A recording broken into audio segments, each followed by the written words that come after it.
primera sesión del curso Alfabetización Jurídica para el Acceso a la Justicia, organizada por la Comisión Permanente de Acceso a la Justicia de Personas en Condición de Vulnerabilidad y Justicia en tu Comunidad del Poder Judicial del Perú. Estamos muy contentos de poder contar con ustedes en este curso. Espero que lo puedan disfrutar. Y el tutor, el doctor Carlos Calderón Puertas, es el profesor que va a estar a cargo de este curso.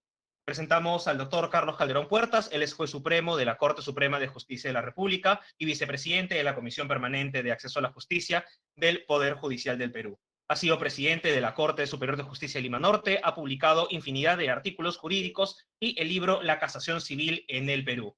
Es abogado por la Universidad Nacional Mayor de San Marcos, con estudios de maestría y doctorado en Derecho en la misma universidad y de Derechos Humanos en la Universidad de Alcalá, España. Además, es docente de la Facultad de Derecho de la Universidad Jesuita Antonio Ruiz de Montoya. Entonces, sin más preámbulo, damos el uso de la palabra al doctor Carlos Calderón Puertas. Pero primero, ¿puedes Adelante. tomarnos una foto, Cristian? Ok, doctor, perfecto. Entonces, iniciamos entonces con la foto oficial. Por favor, jóvenes, miren hacia la cámara. Y sonriendo. Por favor. ¿Listo? A ver, entonces, en 5, 4, 3, 2, 1. Perfecto. Una vez más, por favor. 5, 4, 3, 2, 1. Listo. Listo. Perfecto, doctor. Muchísimas gracias. Adelante. Muy bien. Jóvenes, 2 y 5 de la tarde, 12 de mayo. Soy Carlos Calderón Puertas. Como les ha dicho Cristian, soy juez. Soy también profesor de Derecho. Y lo que queremos, y soy miembro de la Comisión de Acceso a la Justicia. Lo que vamos a empezar hoy día y durante 10 sesiones es un curso de divulgación del Código Civil. Quien busque cosas más específicas tiene que ir a otro lado. Este es un asunto más amplio y es más general. No se preocupen además tampoco en buscar asuntos que no pueden encontrar asuntos más específicos, porque lo van a encontrar. Les voy a mandar a ustedes no solamente los links de la Comisión de Acceso a la Justicia, sino también un link especial, porque tengo la suerte de entrevistar a algunos profesores y magistrados que hablan sobre derecho y sobre temas específicos, ¿no? Son 35 sesiones que he realizado para Justicia TV, de manera que ahí van a poder encontrar, los que conocen derecho ya, van a poder encontrar temas de resolución del contrato, de leasing, de responsabilidad civil, etc. Muy bien. Dicho esto, la cosa es que ustedes estén lo más cómodos posibles. No es necesario que escriban, ¿no? Debería acá presentarles un PPT, se los presentaré después, seguramente la segunda sesión. No, la tengo, pero no sé cómo ingresarla. No es necesario que escriban, porque lo que voy a decir va a estar grabado. Y encima voy a escribir para ustedes unas 30 páginas sobre todo lo que vamos a hacer en estas 10 sesiones y se las voy a mandar. Si quieren material, algún material específico, le dicen a los miembros de la comisión y les mandamos un material específico sobre determinado tema, ¿ya? Es de acuerdo a lo que ustedes consideren. Y lo mío es simplemente hablar del Código Civil. Si tuviera acá en la mano el Código Civil, se me perdió, pero acá está. Este es nuestro Código Civil.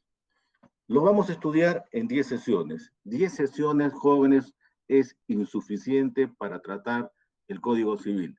En las universidades se pasan los 6 años estudiando el Código Civil, cada uno por materia.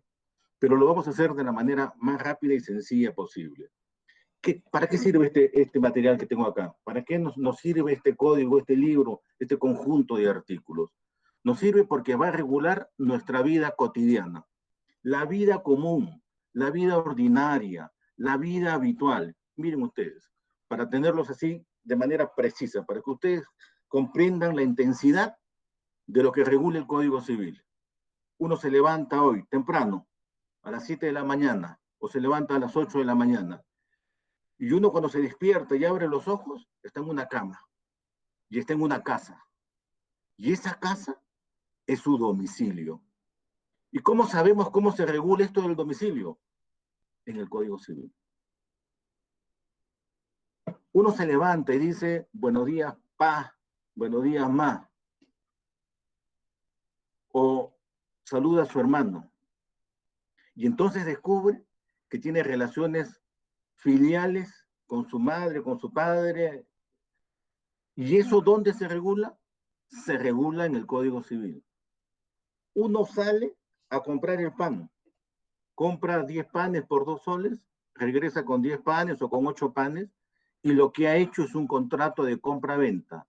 ¿Y dónde se regula eso? En el Código Civil. Uno se viste, se va, toma su transporte, se va hasta su centro de trabajo, se va a estudiar, se va a buscar un amigo, y lo que ha hecho es un contrato de transporte. ¿Y dónde se regula eso? En el Código Civil. Uno se enamora y quiere casarse, ¿y dónde va a encontrar la solución? En el Código Civil. Uno ve que está embarazada y que su hijo va a nacer. ¿Dónde se regula eso? En el Código Civil. E incluso en el momento más doloroso y más triste, que es la muerte, uno va a encontrar las respuestas en el Código Civil. El Código Civil va a regular todos los actos de nuestra vida ordinaria, de nuestra vida habitual, de nuestra vida cotidiana. Y por eso la importancia de conocer este texto. Pero claro, uno podría decir, me bastaría o me basta con conocer el Código Civil para saber todo sobre derecho. Ya no necesito absolutamente nada más. Pero cometería un grave error. Hace muchos años, hace casi una centena de años, hubo un profesor austriaco, Hans Kelsen, que dijo, miren, ¿saben qué? El derecho tiene un orden, las normas legales tienen un orden, tienen una jerarquía, algunas valen más que otras. Fue un profesor de derecho, se llamaba Hans Kelsen, que creó, él mismo no, pero lo que diseñó fue graficado en una fórmula que parece esto, una pirámide, una pirámide. Y en esa pirámide, piensen ustedes en este momento en una pirámide, en la parte superior, en el vértice que está arriba, colocó la Constitución, porque la Constitución es la norma fundamental. Nada se puede hacer sin Constitución. Ninguna norma puede violentar a la Constitución. Nuestra Constitución es el marco fundamental, es la norma fundamental. Y hacia abajo están las leyes, y después de las leyes están los reglamentos, y después de los reglamentos están los decretos supremos o las disposiciones en las que trabajamos nosotros los particulares, un contrato, un testamento. Pero como ven ustedes, hay una graduación que no podemos perder de vista. Pero hay algo más, hay algo más. Hasta hace algún tiempo se tenía la idea de que todo terminaba en la Constitución. Pero nuestra Constitución lo que señala es que además hay un ordenamiento internacional y hay tratados de derechos humanos. Y a ese se le denomina el marco convencional. ¿Puede el Perú interpretar una norma olvidando el marco convencional, el marco de la Convención de Derechos Humanos? ¿Puede el Perú hacer eso? No. Los tratados de derechos humanos se han incorporado en el Perú, y nos hemos además afincado en la idea de que existe una Corte Interamericana, y esa Corte Interamericana de Derechos Humanos emite fallos que son vinculantes para el Perú. No solamente son vinculantes los fallos del juez de paz, del juez especializado, de la Corte Superior o de la Corte Suprema, o del Tribunal Constitucional, sino también para el Perú son vinculantes los fallos de la Corte Interamericana de Derechos Humanos. Y yo sé, jóvenes, que a menudo ustedes han escuchado, nos vamos de la Corte, ya no queremos a la Corte Interamericana de Derechos Humanos, pero eso no es así de sencillo, porque tenemos un ordenamiento que nos vincula a dicha Corte. Y además, no solamente no es sencillo, sino que sería absurdo, porque la Corte protege los derechos fundamentales, esos básicos, esos que no podemos perder de ninguna manera, el derecho a la vida, el derecho a la libertad, el derecho a la libertad de expresión, el derecho a la identidad, el derecho a la intimidad, el derecho a la salud. Son esos derechos fundamentales los que protege la Corte. Y nos dice en su sentencia, señores jueces, esa ley que está aplicando está vulnerando no solamente la Constitución, sino el marco convencional. Y le dice a los particulares, no solamente a los jueces, sino a los particulares, mira, eso que estás haciendo es inadecuado dentro del marco legal, constitucional y convencional. Entonces, si uno quisiera decir en este momento cuál es la idea importante que no podemos perder nunca, esta primera idea importante, es que ningún acto nuestro, ninguna norma legal puede oponerse a la Constitución. Eso es imposible. No solamente porque lo diga el artículo 51 de la Constitución del Estado, la Constitución prevalece sobre toda otra norma legal y esta sobre normas de inferior jerarquía, sino porque se sustenta en un orden que le da un ordenamiento, le da un sentido al acontecer nacional. Imagínense ustedes que un juez quisiera emitir una sentencia en contra de lo que dice la Constitución. Que al juez no le importara la norma que dice derecho a la identidad y quisiera emitir una sentencia en contra de ese derecho a la identidad. Que al juez no le importara una norma sobre la integridad y quisiera justificar, por ejemplo, un acto de tortura. No hay norma no hay acto de particular y no hay norma legal que pueda oponerse a la Constitución. Y es tan importante esto que fíjense, incluso cuando el Congreso emite una ley, no es que el Congreso pueda decir yo emití la ley, nosotros somos los parlamentarios y podemos emitir la ley que nos dé la gana. También la ley tiene que estar sujeta al marco constitucional. Y cuando no lo está, ustedes lo han visto en los periódicos y en la televisión, entonces se formula una demanda que se llama de acción de inconstitucionalidad y se va uno hasta el Tribunal Constitucional para que el Tribunal Constitucional diga si la ley está de acuerdo a nuestra Constitución o no está de acuerdo a ella. Si el tribunal dice está de acuerdo a la Constitución, esa ley entonces rige en el país. Pero si el tribunal dice esa ley dictada por el Parlamento es inconstitucional, esta es expulsada, esta es arrojada, esta se va del ordenamiento legal. Esa no se aplica en el ordenamiento legal. Pero no solamente el Tribunal Constitucional puede hacer eso, sino en los casos particulares, pónganse en mi caso, yo soy juez y viene alguien, no, y se dicta una ley que permite, por ejemplo, la tortura. Entonces, cuando llegue el caso a mí, yo podré decir, no voy a aplicar la ley, y lo que voy a aplicar es la Constitución. Punto importante, ninguna norma legal, ningún acto de los particulares puede oponerse a la Constitución.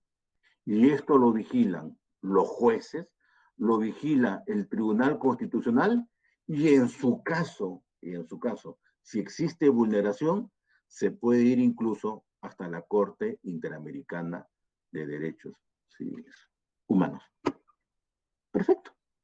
Entonces, si es así, uno no puede empezar un curso sobre el Código Civil sin hablar, aunque sea así, aunque sea 2 minutos, sobre las constituciones. Y saber que esas constituciones por lo menos contienen 2 partes. Una parte en la que se hablan de los derechos. Uno toma la Constitución. Esta es, por ejemplo, la Constitución del Perú. Acá están todas las constituciones que ha tenido el país, en este librito. Todas las constituciones. Desde la primera hasta la última. Pero uno agarra cualquiera de las constituciones, la primera y la última, y va a encontrar algo. Que en los primeros capítulos se hablan de los derechos. Por ejemplo, si ustedes tuvieran en este momento una constitución en la mano o lo pudieran sacar por internet, encontrarían el artículo 2 de la Constitución. Y el artículo 2 de la Constitución dice, toda persona tiene derecho a 2 puntos, y empieza a enumerar a la vida, a la identidad, a la igualdad, a las libertades tales, a solicitar sin expresión de causas que los servicios, etc. Esta primera parte es una primera parte en que la Constitución establece cuáles son los derechos que tenemos todas las personas, derechos que por supuesto debemos exigir y debemos reclamar. Y una segunda parte es cuando la Constitución dice, ¿saben qué? Acá está el cúmulo de derechos que son derechos privados, que son derechos políticos, pero que también son derechos económicos y sociales. Pero después yo tengo que establecer cómo es el Estado, de qué manera se plantea el Estado. Y entonces la Constitución comienza a hablar del régimen económico, comienza a hablar del régimen político, comienza a hablar del Poder Ejecutivo, del Congreso, de la Contraloría, del Poder Judicial. Dos partes tienen la Constitución. Una parte dedicada a señalar cuáles son los derechos y otra parte dedicada a señalar cómo va a ser el discurrir del Estado. Sobre esa Constitución, o debajo de esa Constitución, está nuestro Código Civil. Nuestro Código Civil no es el único Código Civil del mundo. De hecho, nuestro Código Civil es un Código Civil que solamente el primer Código Civil en el Perú entró en vigencia 31 años después de nuestra independencia. Nosotros nos independizamos políticamente en 1821 y nuestro primer Código Civil fue de 1852. Fíjense que en otras latitudes ya había códigos civiles. ¿Qué regía en esos 31 años? Todavía el ordenamiento español. ¿Hubo antes del 52 un código civil que rigió los destinos del Perú? Sí. ¿Cuál fue? 2 años.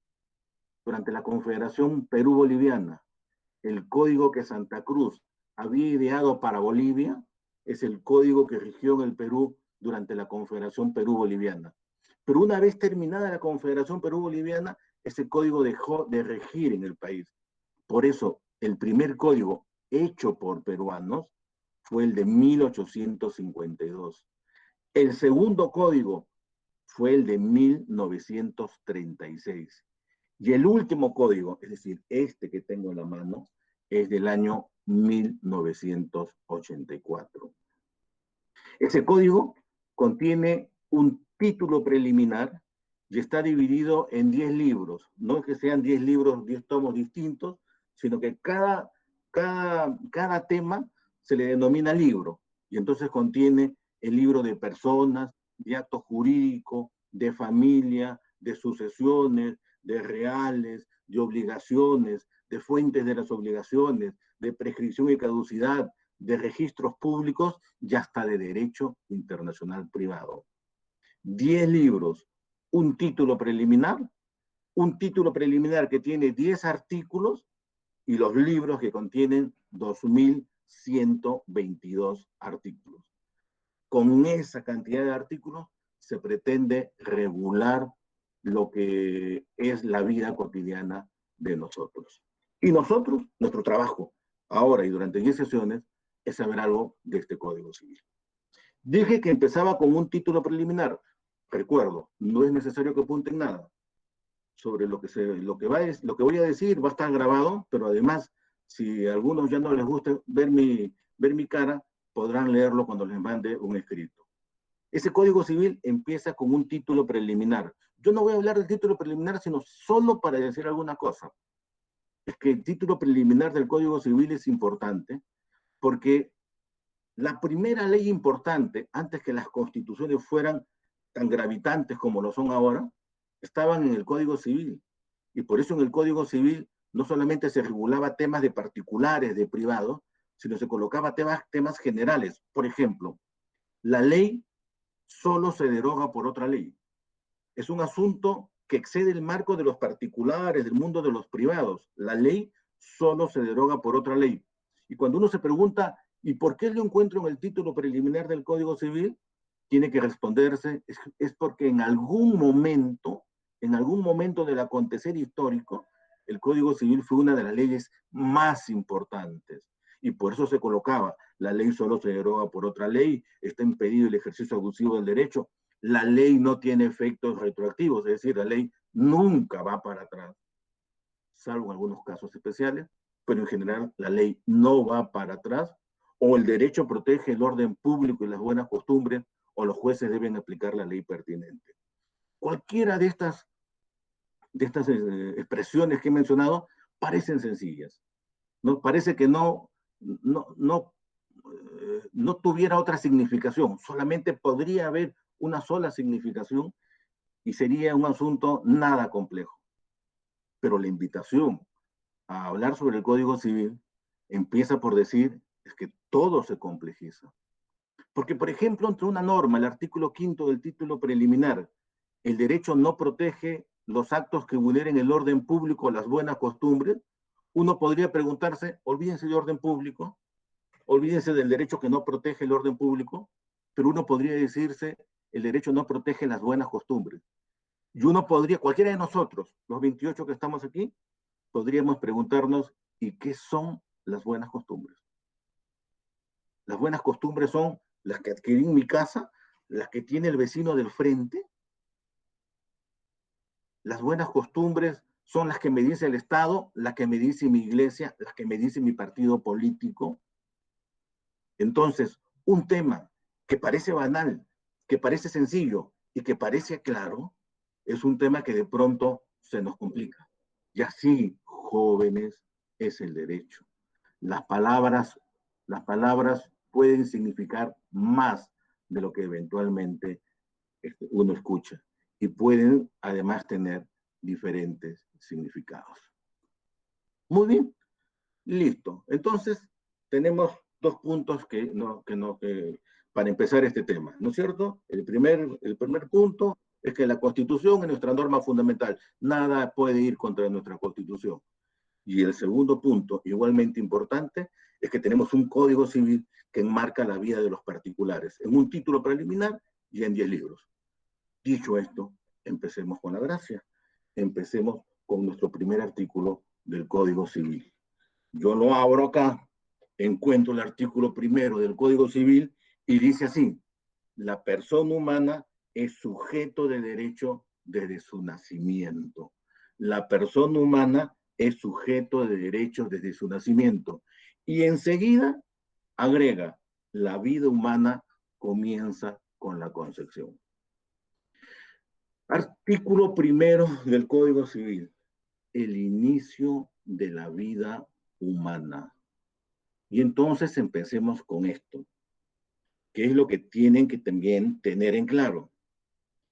Para nuestro Código Civil hay sujetos de derecho. Sujetos de derecho. Los sujetos de derecho son, sencillo, lo decía Fernández Arejo, es un centro de imputación de derechos y deberes.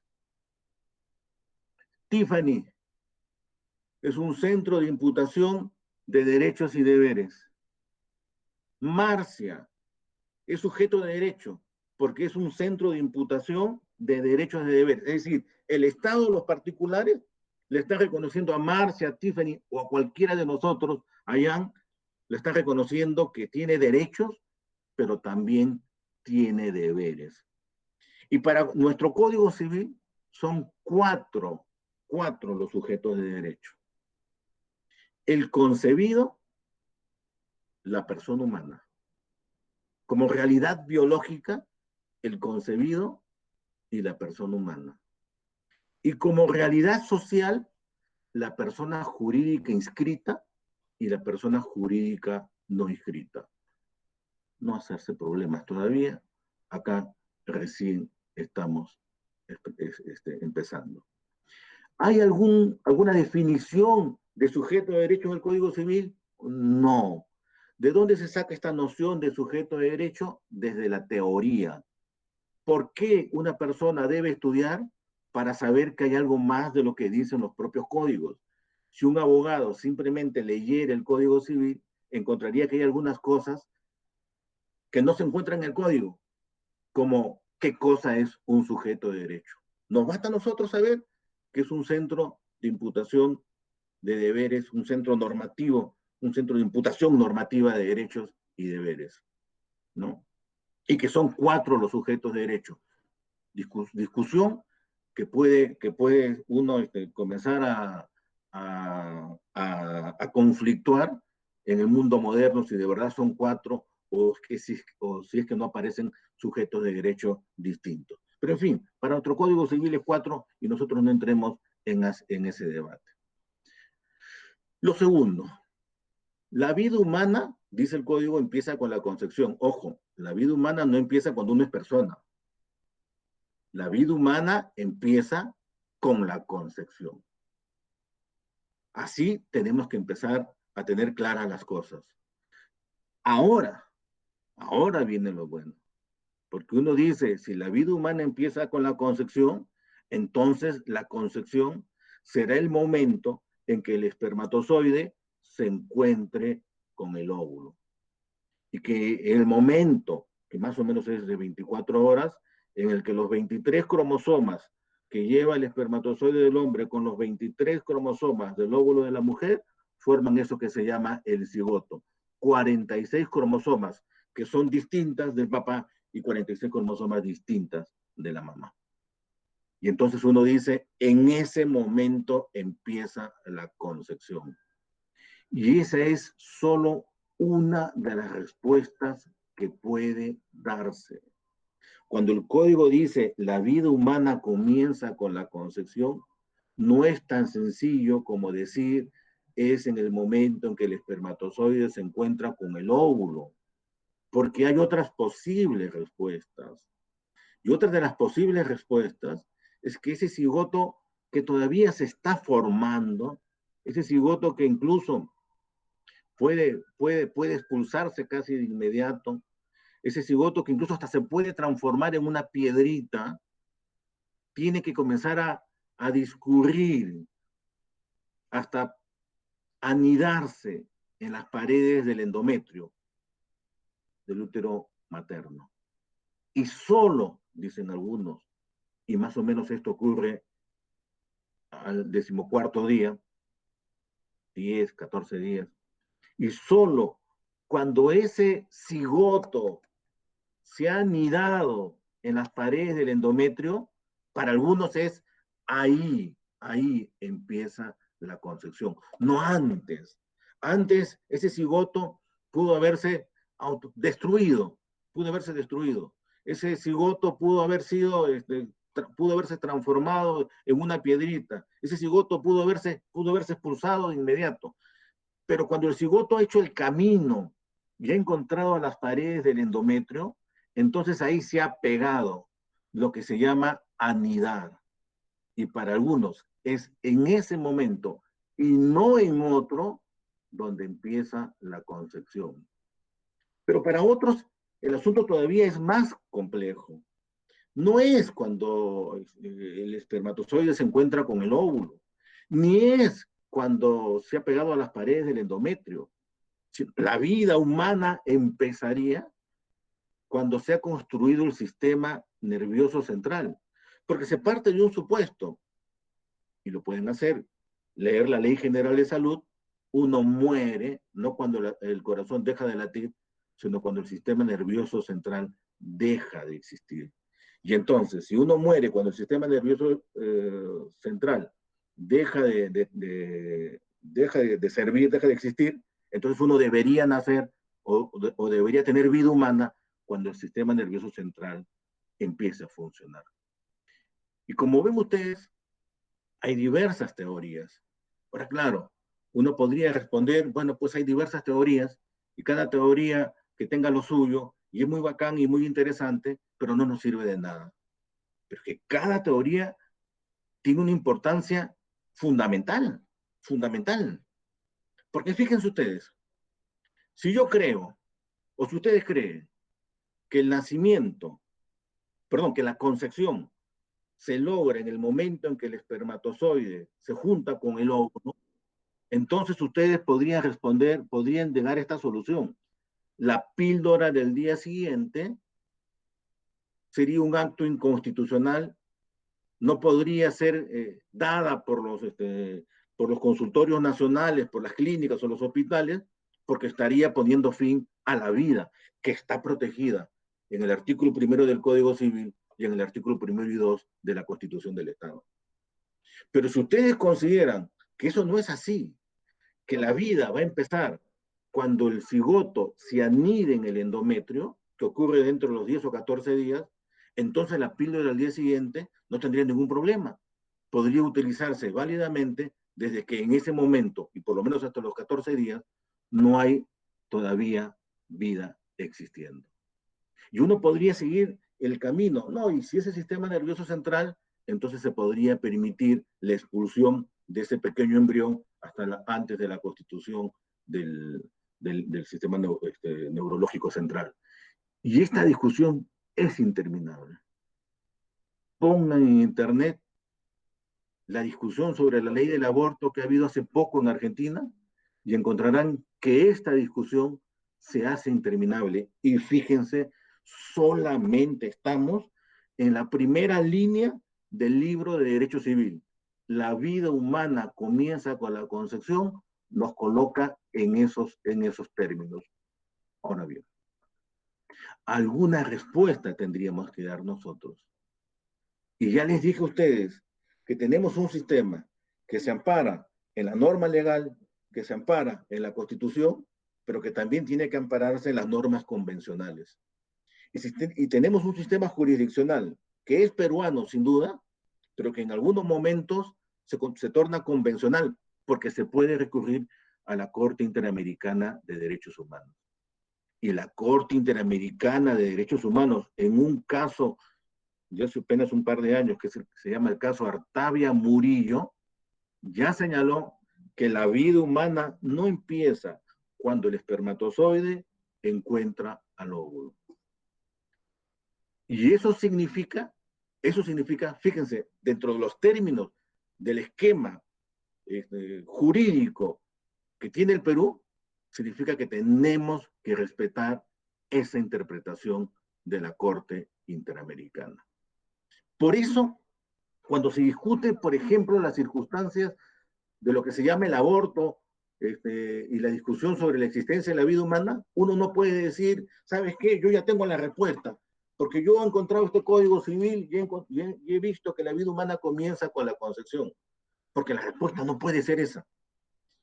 Ese es el inicio de la discusión, pero no el término de la discusión.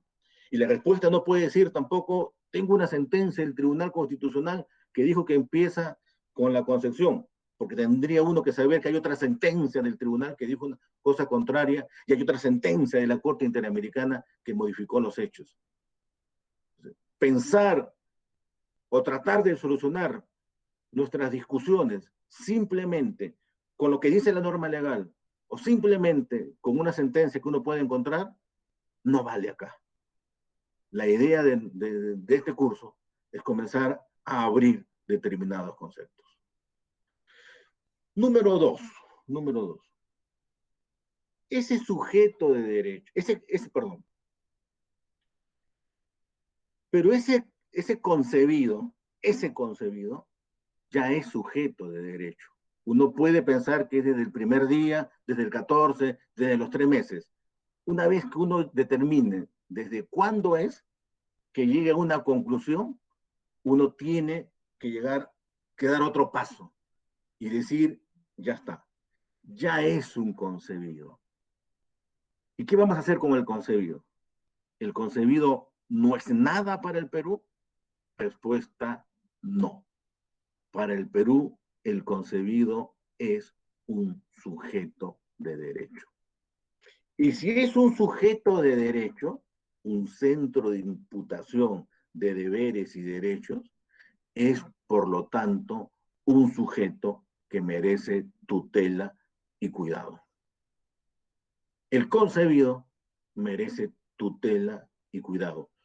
Pero además, ese concebido ya tiene derechos. Claro, los debe tener porque es un sujeto de derecho. Y fíjense lo importante de que tenga derechos, que el Código Civil le dice, ¿sabes qué? Tienes derechos patrimoniales a condición de que nazcas vivo. Uno dice, ¿y qué significa esto? El ejemplo graficará todo este asunto. La señorita X está embarazada, está esperando una criatura mía. Yo tengo 2 hijos que son mis herederos, ¿no es cierto? Yo me muero, ellos me van a heredar. Pero hay una criatura,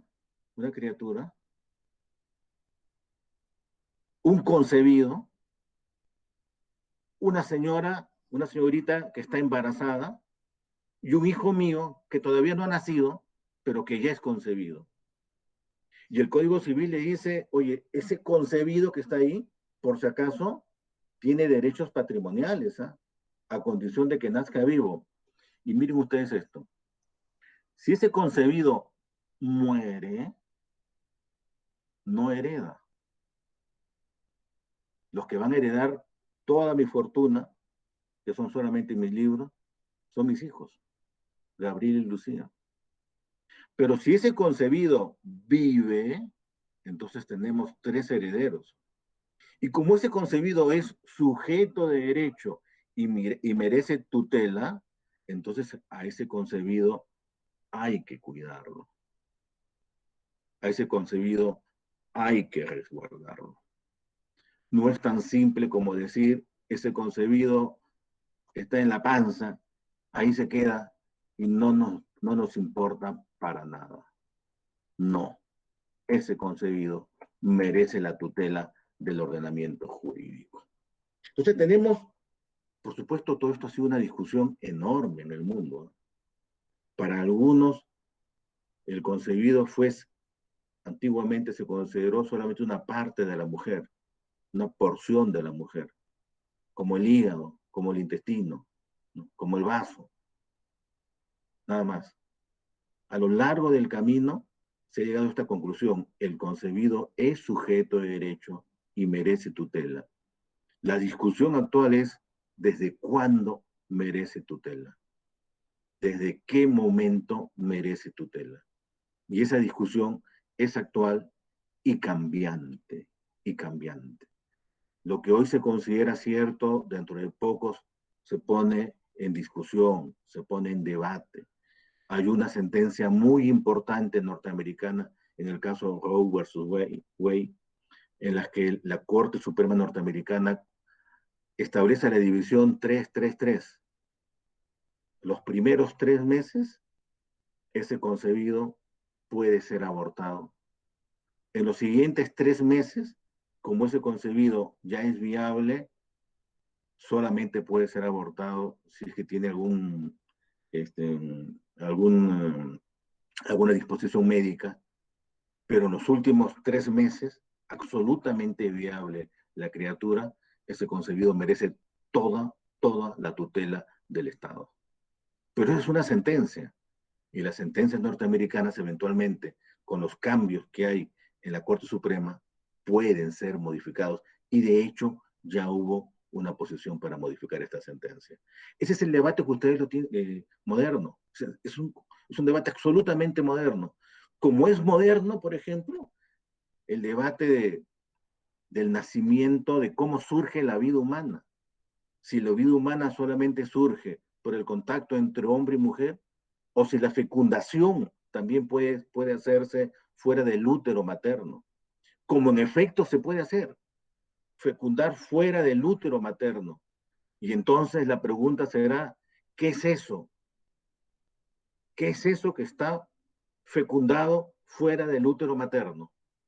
¿Merece alguna protección jurídica o no merece ninguna protección jurídica?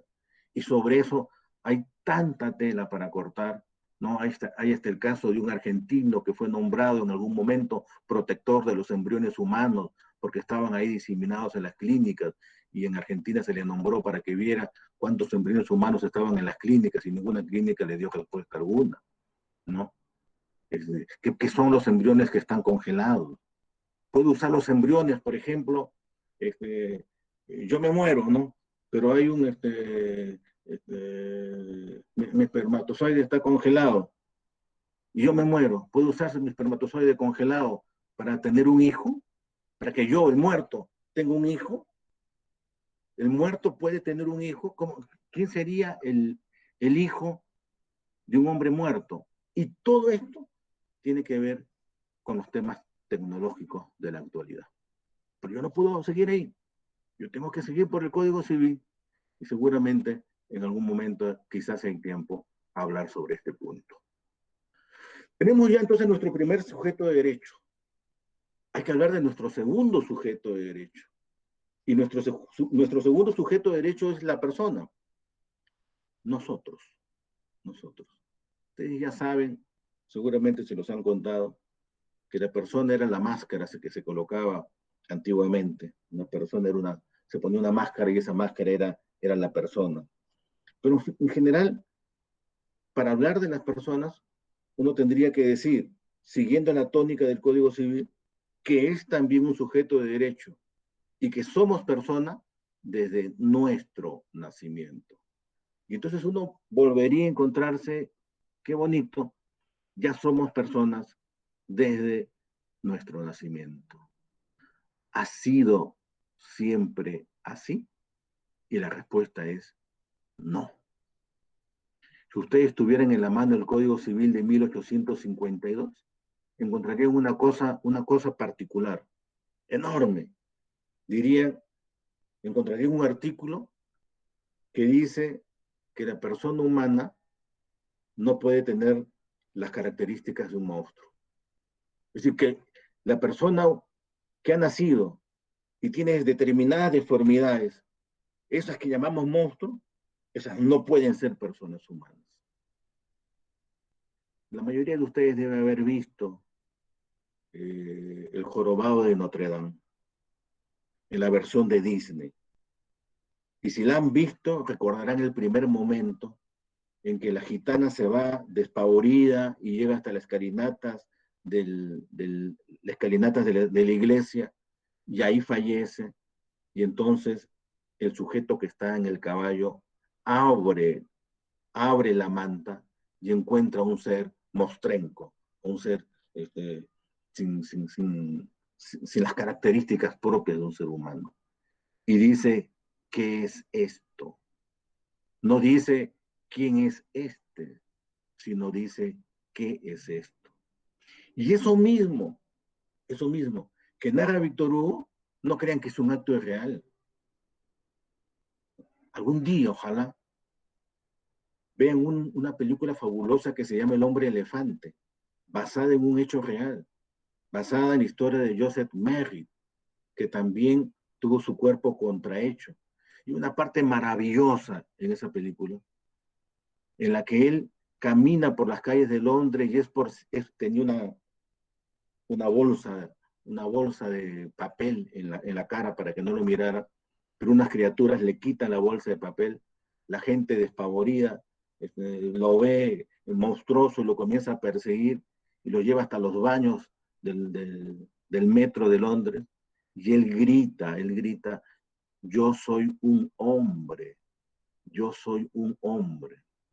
Y fíjense ustedes que uno dice, pero eso es una película, o este es un cuento, o esta es una novela. No, porque el Código Civil de 1852 en el Perú decía que las personas que no tenían las características, que las seres que no tenían las características de humanos y que eran llamados monstruos, no eran seres humanos. Ahora, felizmente, no pasa eso. Ahora, todos los que nacen, por el mero hecho de nacer, ya son personas. Y por el mero hecho de nacer, ya tienen derechos.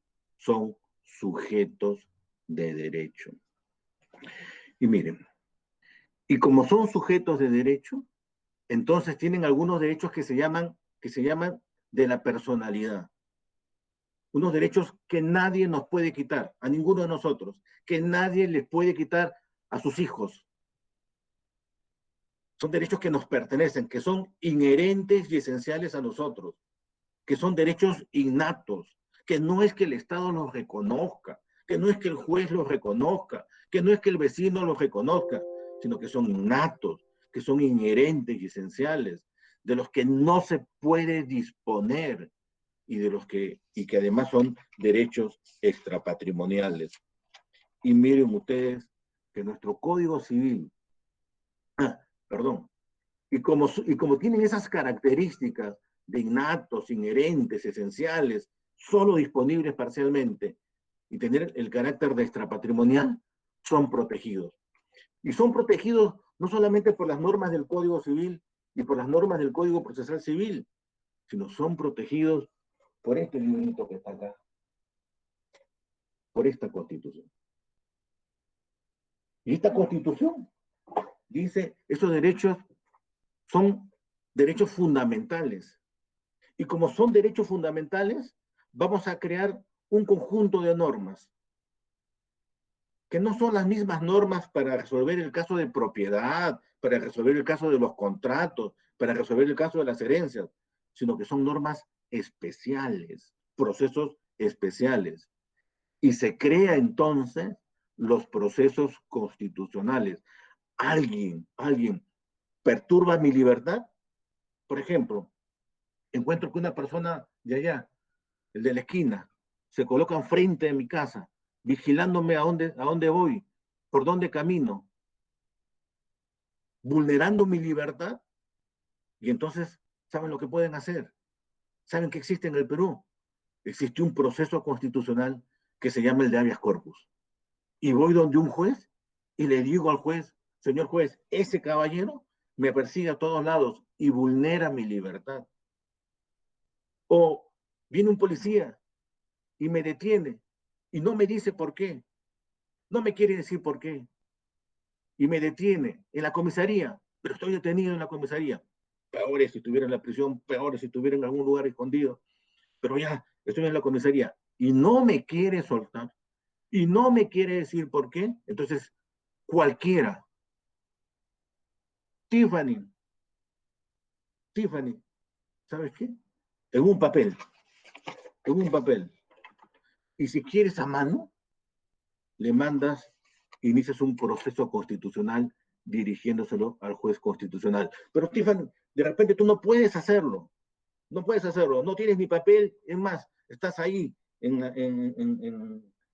la comisaría, entonces sabes que un amigo tuyo, incluso alguien que no te conoce, puede redactar ese mismo papel iniciando un habeas corpus. Preséntame el cuerpo. Tiffany debe estar libre. Y eso que pasa con la libertad, también pasa con otro tipo de derecho. Alguien está, por ejemplo, fisgoneando mi casa, tomando fotos, tomando fotos. Alguien está perturbando mi propiedad. Alguien me quiere negar el derecho a la herencia. Entonces voy por un camino que ya no es el del habeas corpus, sino que es el proceso de amparo. Y hay procesos de acción popular y acción de constitucionalidad. Y algunos de esos procesos siguen caminos que empiezan en los juzgados y terminan en el Tribunal Constitucional. No todos los procesos llegan al Tribunal Constitucional, no todos, sino solamente los procesos constitucionales, el amparo, el habeas corpus, el habeas data, la acción de cumplimiento o la acción de inconstitucionalidad. Los otros procesos se quedan en el Poder Judicial, pero estos son tan importantes que el legislador ha querido que llegue al Tribunal Constitucional. Entonces, jóvenes, tenemos en principio, Cristian, tenemos hasta qué hora, hasta las 3, ¿no? Sí, sí, doctor, hasta las 3 de la tarde. Ya, entonces me quedan 8 minutos. Me quedan 8 minutos. Ahora bien, tenemos entonces nuestro primer derecho fundamental, nuestro primer derecho inherente, que es el derecho a la vida. Ya sabemos que tenemos dos sujetos de derecho, el concebido y la persona. El concebido tenemos el problema de saber cuándo empieza la concepción. De la persona humana ya sabemos que lo es desde el nacimiento y que por lo tanto es un sujeto que tiene derechos y deberes, tutela. Sabemos además que hay unos derechos importantísimos, que tienen tutela civil y tutela constitucional. Esos derechos importantísimos es el derecho a la vida, a la vida. Entendida, fíjense, otra vez, uno dice derecho a la vida y entiende que es, o podría entender que es el derecho a cualquier vida. Pero la norma no dice que es el derecho a cualquier vida. La norma dice que es derecho a la vida. Y la vida supone determinada calidad. Jóvenes, hace 3 meses se ha visto en el Perú el caso de Ana Estrada. Ana Estrada es una persona tetrapléjica. Y Ana Estrada considera que mantenerla en vida en ese estado le niega la calidad existencial que debería tener cualquier vida humana. Y entonces se arma el debate. Se arma el debate. Ana Estrada le está pidiendo al Estado suicidarse. Ana Estrada lo que le está pidiendo al Estado es simplemente la posibilidad de decidir si lo que ella tiene es vida digna o no. La vida que debemos tener nosotros, cualquiera de los que estamos aquí, es cualquier vida. Si estoy en estado comatoso, debo seguir en tal estado, conectado a artefactos tecnológicos mientras pasen los años. Debo subsistir de esa manera. Y entonces, la discusión sobre la vida, jóvenes, no es tan sencilla como para resolver y decir, bueno, la vida es simplemente este acto biológico que me permite caminar, este acto racional que me permite pensar, este acto voluntario que me permite amar, sino que la vida también, en términos modernos, exige determinada calidad. Porque aunque no lo dije, lo digo ahora. Es que el Estado diseñado por el país no es cualquier Estado. Es un Estado que se dice social y que se dice democrático de derecho. Y un Estado social y democrático de derecho solamente se puede responder a determinados valores que privilegien la existencia de la humanidad. Y por lo tanto, fíjense ustedes, en un Estado que solamente se cree liberal, en un Estado que solamente se dice de derecho, así como hace 50 años, que solamente se dice Estado de Derecho, entonces uno puede llegar a la conclusión que lo único que puede validar son las normas legales, cualquier norma legal que dicte el Parlamento. Pero en un Estado social y democrático de derecho, el Parlamento tiene la exigencia de emitir leyes que estén en sintonía con ese Estado social y democrático que se propugna. Y los jueces tenemos la obligación de emitir sentencias que interpreten ese Estado social y democrático. Y por eso la palabra concepción ya no es tan fácil, ya no es tan fácil de decir concepción es esto.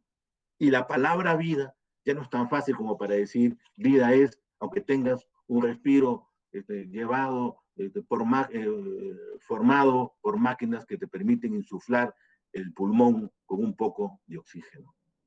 Y esa es la discusión, caso Ana Estrada, que ha tenido el Perú hace apenas 3 o 4 meses. Y que además es una discusión mundial. Pero además, ese derecho a la vida implica integridad del propio cuerpo humano.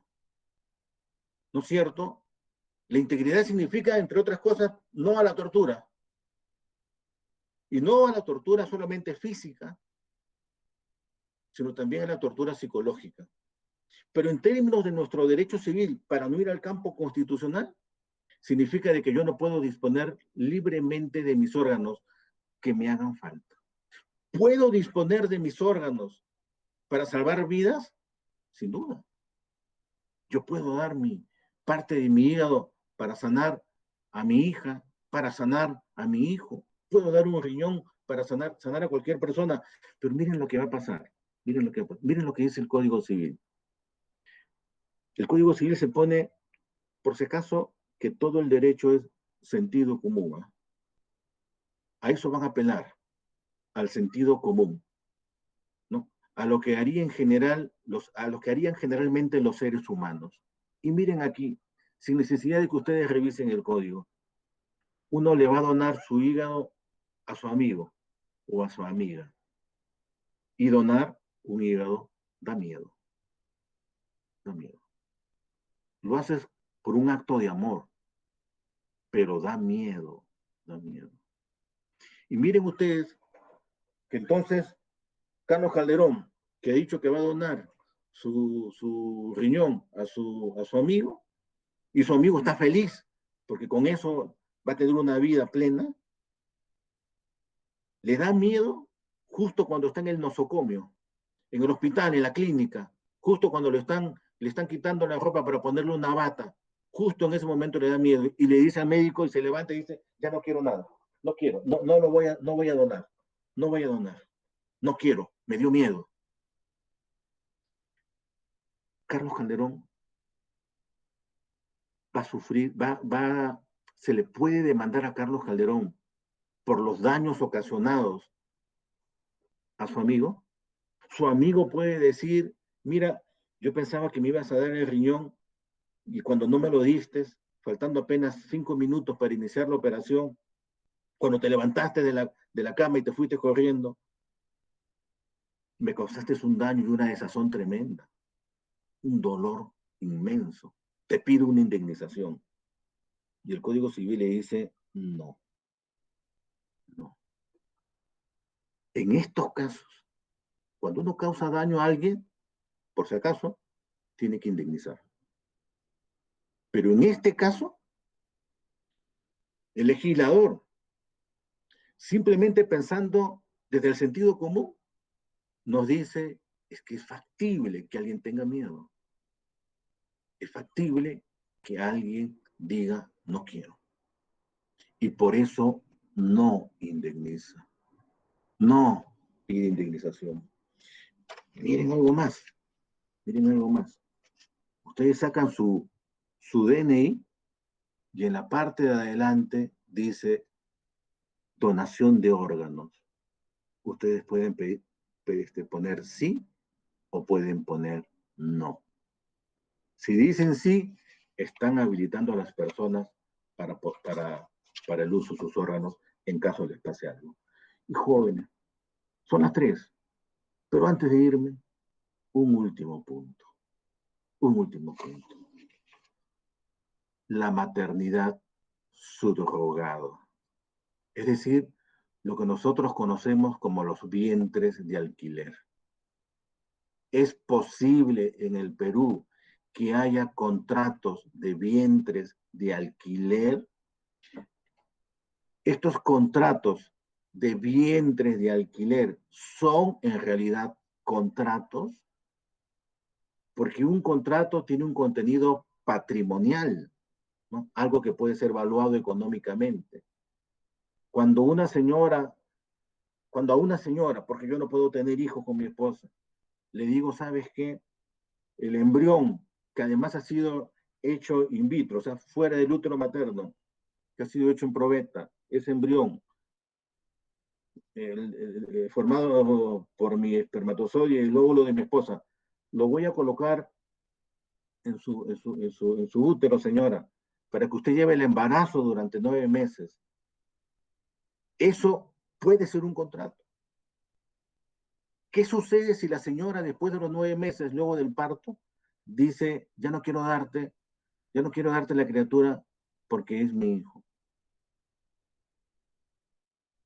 Eso se llama maternidad subrogada. Y saber si es o no un contrato es un tema, siendo las 3:02, que vamos a ver el día de mañana.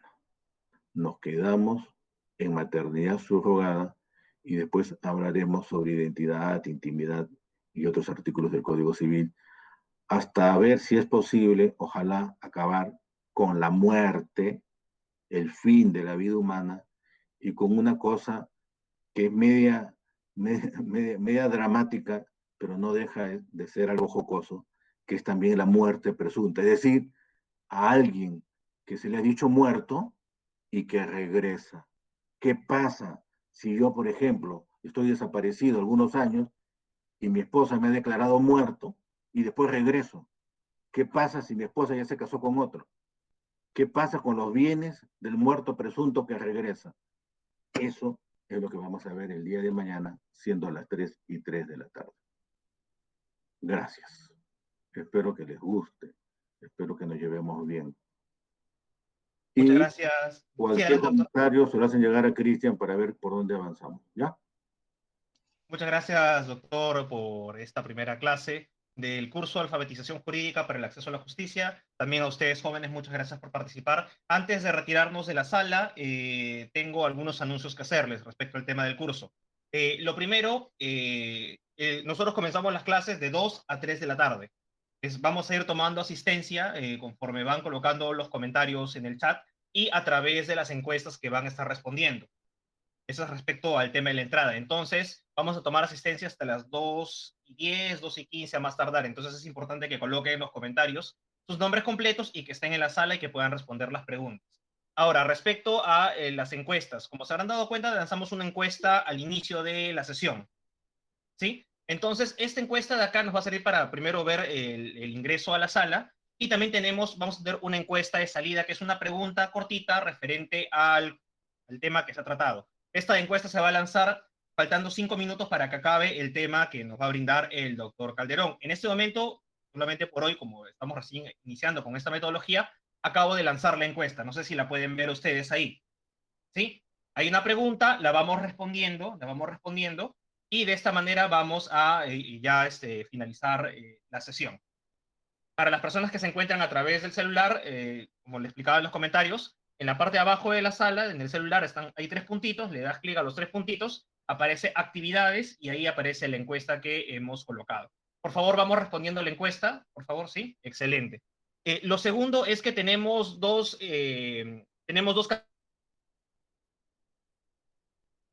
canales de comunicación en esta plataforma porque te permite hacer ciertas actividades académicas de manera más fluida que el WhatsApp, por eso se ha creado. Y también tenemos el Classroom, en el cual van a estar colgadas las lecturas, los videos que ya nos ha proporcionado el doctor, que los hemos colgado ayer, no sé si ya los han revisado.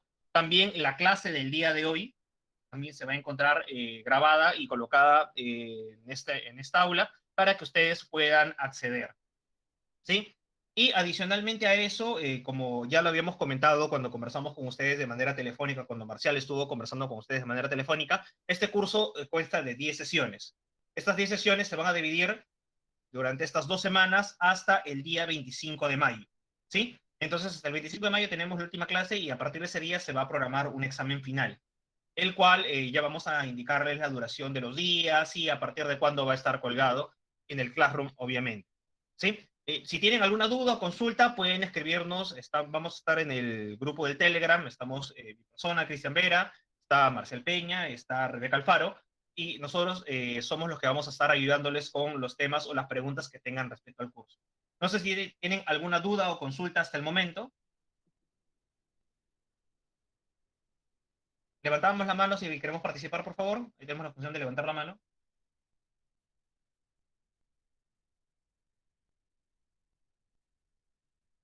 Bien, parece que no tenemos preguntas. ¿Tenemos preguntas, parece? Jóvenes, si no tienen preguntas verbales, pueden tenerlas por escrito. Me dejan las cosas por escrito y yo saben que la siguiente sesión les respondo. El día lunes les envío los primeros, las cosas que he dicho. Estamos miércoles, ¿no? Miércoles, jueves y viernes, el día lunes, con un poco más de agregado y algunos datos, algunos links que ustedes pueden, algunos enlaces que ustedes pueden consultar para su mejor estudio, para mejor comprensión. Listo, doctor. Muchísimas gracias. Jóvenes, no sé si tenemos alguna pregunta adicional. A ver, por acá no hay ninguna. No hay ninguna también por acá en los comentarios. Tampoco. Sí, no hay ninguna pregunta en los comentarios. Se parece tampoco. A ver, tenemos. Tiffany acaba de levantar la mano. Adelante, Tiffany. Sí, buenas tardes, profe. Bueno, Hola. doctor. Sí, tendría una pregunta. ¿Tiene alguna constitución comentada que nos recomiende para tener presente? Una constitución, tú estás estudiando Derecho, ¿verdad? Sí. Miran, es que yo tenía, pero que no sé si está en venta, que eran los 6 tomos de Marcial Rubio Correa, que era su tesis sobre la Constitución, y que uno a uno tenía un comentario sobre los artículos de la Constitución.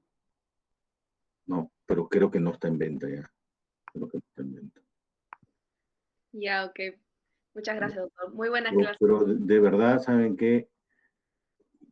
Por favor, no olvidarse de esto. Querer saber derecho civil, derecho penal, comercial, o la que ustedes quieran, cualquier derecho, sin la Constitución, actualmente es estar condenado al ostracismo. Es la derrota completa. Y es más, saber derecho sin saber lo que las nuevas tecnologías le están dando al mundo, es también olvidarse de que ustedes son gente del siglo XXI. Yo soy gente del siglo XX, ¿eh? Pero ustedes son la gente del siglo XXI. Cuando se habla de inteligencia artificial, por ejemplo, se habla de la posibilidad, entre otras cosas, de que no haya jueces, ¿no? Cuando se habla de inteligencia artificial, entre otras cosas, se habla de una discusión tremenda, enorme, que seguramente su generación va a tener que responder. ¿Quién es ser humano? ¿Quién es ser humano?